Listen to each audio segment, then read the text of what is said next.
Kasunod ng kanilang magandang simula sa PBA All-Filipino Conference, hangad ni Terrafirma Jeep head coach John Cardel na muling makapasok ang kanyang koponan sa playoffs.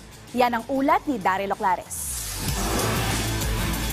Sa kartadang 2 wins at 2 losses, nasa ika-6 na pwesto ngayon ng PBA 48th Season Philippine Cup ang Terrafirma Jeep. Naging maganda ang simula ng Jeep sa All-Filipino Conference na naipanalo ang kanilang unang 2 laro kontra sa Converge 5 Rexers at NLEX Road Warriors. Pero matapos ito, 2 sunod na pagkatalo naman ang nalasap ng Terrafirma sa kamay ng TNT Tropang Giga at sa Phoenix Fuel Masters. Sa kabila nito, positibo si head coach John Cardel na magiging maganda ang takbo ng kanilang season ngayon basta't pagtutuunan nila ng pansin ang kanilang depensa.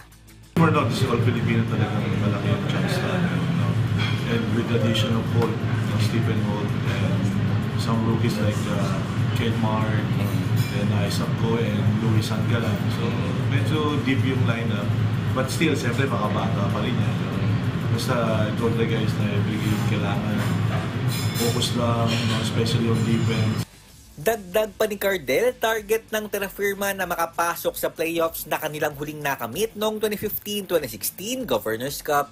Pero aminado si Cardel na butas ng karayom ang pagdadaanan nila bago marating ito. And of course, 11-12 teams in PBA dahil wala nang mahina. Diba, even Blackwaters doon may 3-0. So lahat talaga lumalakas yung team. For me, basta sabi ko, basta maging team lang kami. Mahina kami, malakas kami. Basta maging team, effort kami, game, team, concept mga sistema namin. Mag-chance kami mga. Magpapatuloy ang kampanya ng Jeep sa Rizal Memorial Coliseum sa Sabado kung saan nila makatunggali ang Blackwater Bossings.